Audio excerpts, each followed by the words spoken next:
Mavis is a diesel engine who works for the quarry company shunting freight cars in their sidings.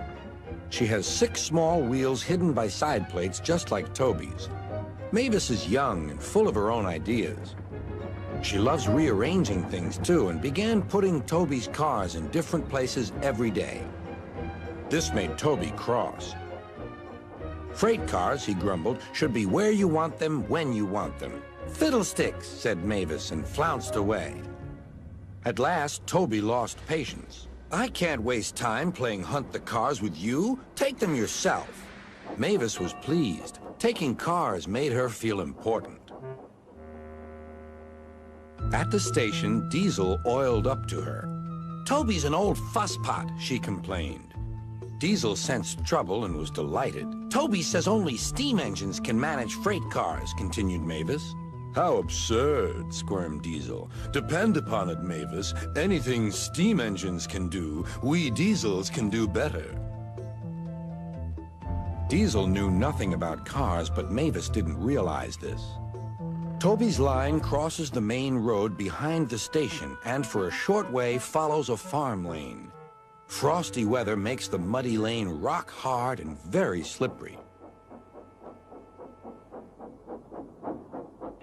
Toby stops before reaching the lane. His fireman halts the traffic at the crossing, and then he sets off again.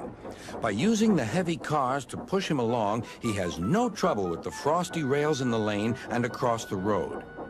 It is the only safe thing to do in this kind of weather.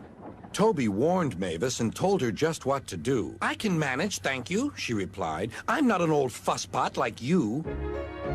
The freight cars were tired of being pushed around by Mavis. It's slippery, they whispered. Let's push her around instead. On, they yelled. Mavis took no notice. Instead, she brought the cars carefully down the lane and stopped at the level crossing. All traffic halted. One in the headlamp for fusspot Toby, chortled Mavis. But Mavis had stopped in the wrong place. Instead of taking Toby's advice, she had given the cars the chance they wanted. Hold back, they cried. Grrr up, ordered Mavis. The cars just laughed and her wheels spun helplessly. Workmen sanded the rails and tried to dig away the frozen mud, but it was no good. Everyone was impatient. Grrr, wailed Mavis. Toby was in the yard when he heard the news.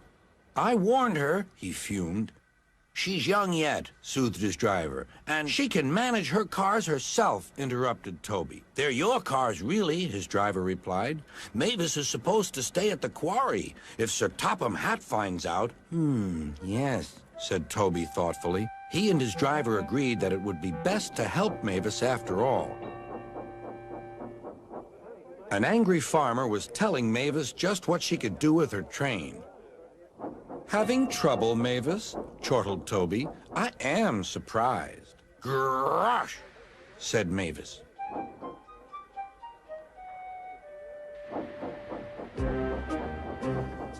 With much puffing and wheel slip, Toby pushed Mavis and the freight cars back.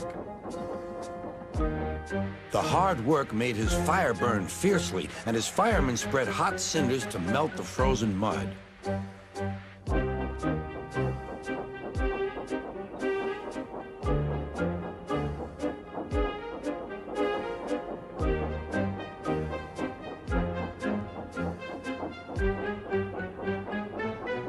At last, they finished.